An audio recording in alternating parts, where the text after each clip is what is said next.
ridho. Ketika seorang hamba itu makan, makan ketika sesuap nasi dia muji Allah, ketika minum seteguk nasi dia muji Allah. Itu kalau orang diridhoni Allah itu wali betul. Itu untuk jadi wali itu gampang. Kamu makan ridho, kamu nginjak buminya Allah ridho seneng, kamu hidup keseharian aman seneng. Nah ini supaya sampean kita semua ngaji betapa panduan Rasulullah untuk menggapai ridho Allah itu banyak yang keseharian sekali. Saking kesehariannya banyak dalam hadis dan itu sahih. Nabi menyebut hal-hal yang keseharian. Hatta ma tas'alu fi imra'atika, kamu punya uang kemudian istri kamu bisa makan itu ibadah. Bahkan sebagian ibadah itu dicontohkan Nabi yang akhirnya diprotes sahabat. Yaitu wa fi buti ahadikum sedekah, kamu menggauli istri kamu itu ya sedekah. Sampai sahabat bilang yang benar ya Rasulullah. Ayati ahaduna syahwatahu wa huwa lahu ajrun. Masa urusan biologis, urusan syahwat kemudian dia dapat pahala.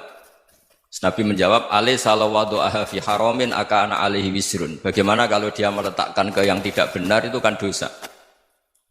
Nah, hal-hal seperti ini yang saya ingin teman-teman semua lah, semua. Saya juga agak ingin ngaji demi Anda juga agak ingin. Itu dosa sekali ngaji kok. Pesanan kelompok tertentu itu enggak boleh.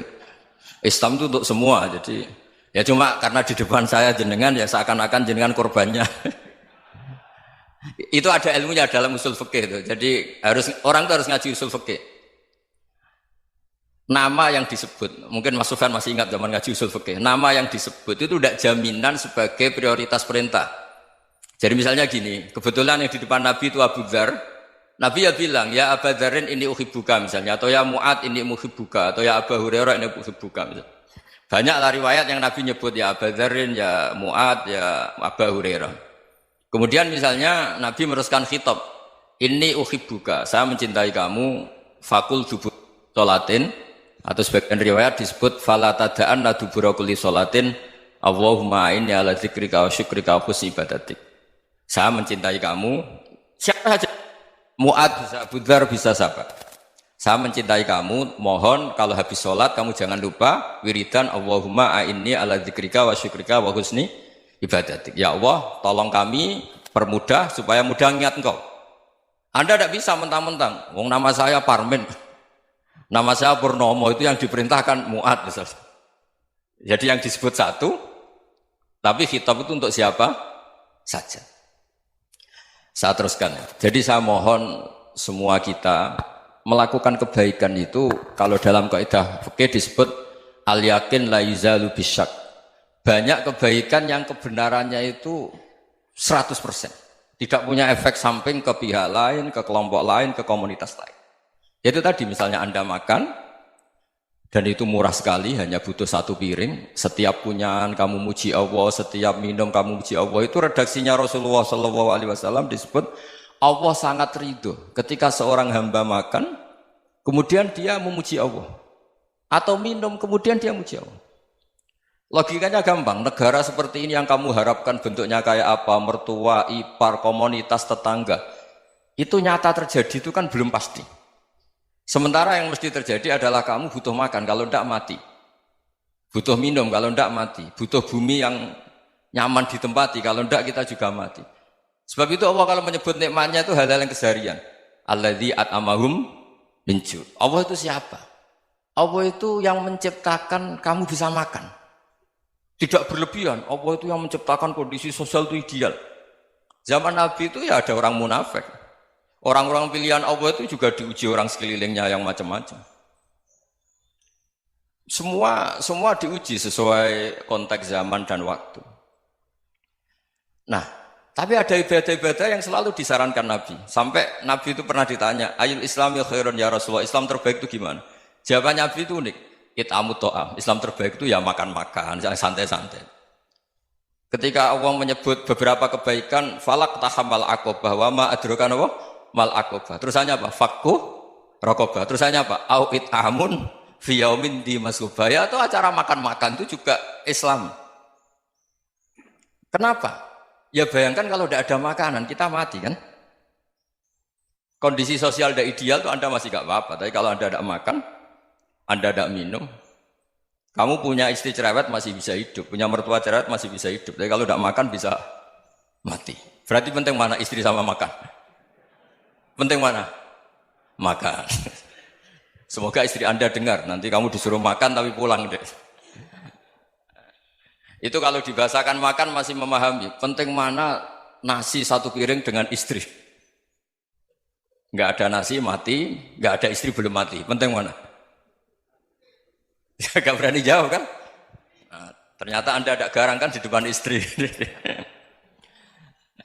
Jadi saya mohonlah, mungkin Mas Sufyan Sauri tadi yang bisa bantulah. Teman-teman tuh ngaji yang keseharian saja. Karena kita nyari ridha Allah itu berdasar firman Allah. Dan firman Allah itu menyebut keseharian tuh riang, gampang. Yaitu tadi misalnya wa min ayatihi manamukum bil laili wan nahar. Termasuk ayat-ayat Allah itu kamu tidur. Maka dulu itu ada guyonan, ada tokoh Mu'tazilah, kelompok dalam Islam yang berpikir manusia itu bisa menentukan ikhtiarnya sendiri. Karena saya bisa duduk, ingin duduk, ingin berdiri, berdiri. Karena kelompok ini nggak terima kalau semua kehendak Allah, nanti bagaimana kalau semua kehendak Allah kok ada hisab ya, ada sanksi. Lucunya itu dia akhirnya, ini cerita ya, mencintai seorang perempuan, cantik sekali. Dan itu dia menjadi ahli sunnah itu oleh hal-hal yang sepele. Karena istrinya cantik, ya namanya suami istri itu hubungan intim. Terus ditanya, Mas, masih ingin lagi? Masih. Silahkan diulang lagi. Wah ya tidak bisa. Katanya manusia bisa menentukan yang diinginkan. Itu tobat itu.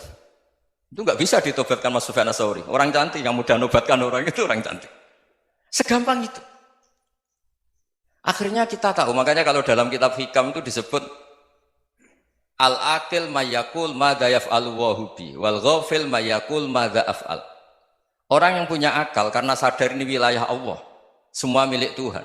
Itu dia tiap hari berpikir, besok Allah akan melakukan apa terhadap dunia ini. Kamu merencanakan sesuatu mau plesir, ternyata gempa. Mau wisata ke Rusia, ternyata perang. Kamu tidak pernah tahu apa yang akan terjadi besok. Wa ma tadri nafsum madza taksibu ghadan. Tapi anda semua kita ini sering punya jadwal permanen. Makanya saya kalau diundang siapa saja, sanad takdir. Yang jelas Gus ini acara penting. Ya masih acara penting nak pangeran ngersakno piye? Kok ape dadi pangeran? Kamu kok mau jadi Tuhan? Itu kadang ya kiai. Penting Gus acara ini jenengan harus memastikan bisa. Loh kamu itu yang ngajarin tauhid, sesuatu itu biadillah kok bilang-bilang apa pasti. Kalau maksa terus tak tobatkan kamu kata saya. Ya kalau gitu Gus bilang insya Allah. Wah itu hati saya, fisik saya, roh saya sudah bilang insya Allah. Tidak usah kamu latih kata saya. Nah hal-hal tauhid keseharian itu gampang sebetulnya. Wal ghafil yaqulu madza af'al. Tapi orang yang lupa Allah dia setiap hari bilang besok apa? Kita bisa melakukan apa? Seakan-akan dia itu aktor, dia penting, dia subjek permanen, dia. Padahal kita ini hanya objek kehendak Allah Subhanahu wa taala. Karena kita yakin sesuatu yang terjadi di alam raya ini kita tidak bisa apa-apa. Makanya saya sering ngaji, sering bilang saya, ketika Anda mensifati Allah, dia yang menghidupkan. Sudah itu tanamkan, sehingga ketika kita mati, santai saja. Kenapa santai? Allah punya cara menghidupkan kita. Zaman kita hidup juga gak tahu caranya ngelola jantung, ngelola paru-paru. Kamu juga gak tahu ngelola oksigen yang tidak beracun, tidak ngandung polusi. Tahu-tahu hidup. Gak ingin tua ya tahu-tahu tua, gak ingin mati tahu-tahu mati. Selama ini kita hidup juga gak tahu apa sebetulnya. Hanya gaya tok, punya jadwal, punya planning. Kalau kamu bisa menentukan pilihan Anda, pasti Anda istrinya cantik, 4 neriman semua, kona'ah semua. Nyatanya enggak kan? Ada 1 jelek, cerewet. Wah itu kan, nyatanya enggak bisa apa-apa Anda kan? Dan kamu bawa mati lagi. Itu kan, istri Anda juga gitu, punya keinginan, punya suami yang ganteng, yang jabat, yang neriman, yang enggak poligami. Ya enggak kesampaian juga. Kalau kita ngitung tingkat kegagalan kita itu gagal terus. Ya kan? Nah, terus ingat Allah, madza yaf'alu wa bi. Orang yang punya akal selalu berpikir Allah itu menghendaki apa terhadap saya. Lalu sama-sama orang ngelihat orang yang serius, itu kata Anda itu pemikir berat, serius, senang punya tokoh yang merengut karena kamu anggap serius. Tapi sebagian orang anggap orang yang serius itu wong merengut, wong masam, wong muka kok ditekuk. Jadi sama itu hati ya muqallibal qulub tsabbit qalbi ala dini, karena kita nggak tahu cara berpikir kita tentang orang lain, tentang sekeliling kita.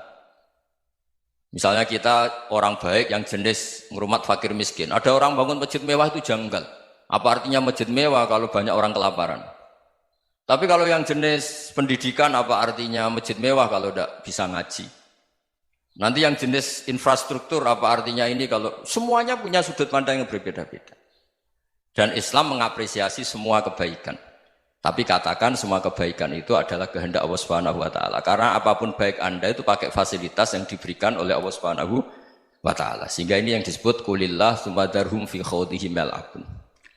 Ya kembali tadi ke tema-tema bahwa keseharian Anda ini sudah Islami. Saat Anda tidak bisa melakukan apa saja. Saya sering ada jenazah, biasanya kalau tetangga meninggal saya sering disuruh ngelepas. Saya bilang orang ini baik karena sering ngelamun di rumah, sering nganggur di rumah. Ditanya sama anaknya, kenapa Gus nganggur baik? Ya kalau dia nganggur artinya juga agak berbuat sesuatu yang maksiat kan? Ya kan? Orang nganggur di rumahnya ya tidak bunuh orang, tidak maling, tidak korupsi, ya namanya nganggur di rumah. Lah cuma istri cara pandang nganggur gak menghasilkan uang itu. Tapi juga gak menghasilkan kriminal kan? Jadi sebenarnya Islam itu cara, makanya kalau sampai ngaji usul fikih itu ada kitab usul fikih, namanya Lubul Usul, itu terkenal sekali di pesantren itu. Itu kalau ngapresiasi keseharian itu luar biasa. Izma min mubahin illa wa yatahaqqaqu bihi tarku haramimma. Karena keseharian yang mubah saat Anda lakukan itu ada kehebatan yang luar biasa, yaitu meninggalkan haram. Makanya dulu banyak orang-orang alim ketemu temannya itu guyon sampai semalaman. Itu biasanya yang semangat Islam itu kiai kok tidak tahajud, kiai kok tidak witir. Orang yang sedang mapan uangnya banyak, malam itu tidak kelayaban itu sudah luar biasa. Melawan nafsu supaya tidak maksiat itu sudah luar biasa. Supaya lupa guyon sama temannya semalaman sampai subuh. Gejlok-gejlokan ngenang zaman miskin, zaman kuliah nggak jelas, zaman apa. Melihatnya jangan tarkut tahajud. Seperti ini meninggalkan tahajud, tapi meninggalkannya ini talkul muharramat. Jadi kayak apa hebatnya? Sehingga Imam Ghazali punya riwayat yang agak unik. Hatta takuna ibadatu akhiri hadil ummah iku an-naum. Sehingga suatu saat ibadah terbaik umat ini itu tidur. Itu kan riwayat kontroversi. Ketika Imam Ghazali ditanya, kenapa iya? Kenapa kamu mulai keluar dari rumah itu sudah banyak maksiat? Melihat perempuan yang enggak mahram, melihat fenomena. Tapi kalau kamu tidur itu enggak melihat apa-apa. Tapi juga kamu jangan nganggap tidur itu ibadah betul. Saatnya melakukan fardu ain malah masih tidur. Tapi itu sudut pandang yang menjadikan kita Islam itu gampang. Jadi saat Anda tidak bisa aktivitas apa-apa, misalnya ada beberapa orang yang lumpuh. Lumpuh itu memang nggak bisa Jumatan, nggak bisa ibadah, tapi dia juga nggak bisa maksiat. Tidur itu memang Anda saat itu tidak bisa tahajud, tidak bisa witir, tapi saat itu ada zina, ada maling, tidak gosipkan orang, tidak bully orang, tidak menanamkan kebencian, tidak hasud. Sehingga tidur menurut Allah Ta'ala wa min ayatihi manamukum billaili apa? Wan nahar. Karena di tidur itu selain ada unsur istirahat, jaga kestamina, juga ada unsur meninggalkan beberapa keburukan. Nah saya mohon ibadah yang keseharian ini kita jaga. Supaya kita semua baca ayat itu fasih. Fasih itu tertanam di hati. Allah itu siapa? Alladzi at'amahum min ju'i wa amanahum min khawf. Dan Allah kalau cerita di Quran itu anna sababnal ma'a sabba thumma syaqaqnal ardha wa syaqqa fa ambatna fiha habba wa inaba wa qadba wa zaituna wa nakhla wa hadaika hulba. Kamu tahu saya ini siapa kata Allah? Saya ini adalah Tuhan yang menurunkan air, kemudian ada tanaman banyak. Habba wa inaba wa qadba, ada zaitun, ada tin, kalau orang Jawa mungkin ada tela, ada padi, ada mangga, ada pisang. Sudah. Wa inaba wa zaituna wa nakhla wa hadaika hulba. Ada perkebunan yang lebat. Tujuannya apa? Mata Allahkum, silahkan kamu pakai, kamu nikmati. Tapi karena kadang kita ini punya ide-ide besar. Tadi untuk syukur saja nunggu punya istri riman, rumah baik, tetangga baik, komunitas baik, semuanya baik baru syukur. Lama-lama nanti ada di surga, syukurnya nunggu surga paling kelas A. Itu sudah ada yang menghuni Rasulullah, kamu nggak boleh di situ. Masa untuk syukur saja? Repotnya Masya Allah. Jadi mohonlah Quran yang kalau Anda hafalkan juz sama itu kan ada ayat-ayat yang kayak tadi. Ya, fal yang dzuril insanu ila ta'ami. Coba lihat Apa yang kamu makan ya? Dari mana? Dan untuk mempertahankan hidup kamu keseharian. Jadi jangan kira ibadah itu harus membentuk komunitas yang versi Anda. Ibadah itu harus hal yang mulu-mulu. Kesehariannya Anda alami. Loh ini saya tidak bikin-bikin. Saya ngaji bukan karena berdasar pesanan. Itu ayat yang saya baca kan betul ada ayatnya kan. Fal yang dzuril insanu ila tu'ami. Anna soba penal ma'ah soba. Thumma syaqaqnal ardo syaqqa. Fa'ambasna fiya habba wa inabau wa qodba wa zaitunaw wa nakhla wa hadaika khulba. Terusannya apa? Mata'al lakum. Silakan kamu nikmati. Mata itu silakan kamu nikmati. Ya kayak sampean dikasih hidangan ya makan. Ya sudah makan. Habis makan ya minum. Habis itu ngantuk ya tidur. Ya sudah normal-normal saja. Kayak apa indahnya Islam. Tapi Anda mencari Islam yang gimana lagi? Nah itu yang diajarkan guru-guru kita, diajarkan sanad kita sampai Wali Songo, sampai Rasulullah SAW. Bahwa pada akhirnya ada jihad, ada perang. Itu dulu memang perang, bukan membunuh. Beda. Dulu kita dijajah Belanda ya perang, dan itu normal karena kita dijajah. Jadi ketika orang lain ingin baik sama kita, wa in ahadum minal musyrikin astajaroka ya fajirhu hatta yasma'a kalam Allah. Kalau mereka ingin baik ya kita baik. Makanya ada istilah musta'man, mu'ahad. Kalau mereka ingin damai, berdampingan dengan kemajmukan ya itu yang lebih baik. Karena memang Islam menghormati proses perdamaian. Wa in janahu lis-salmi ya fajnah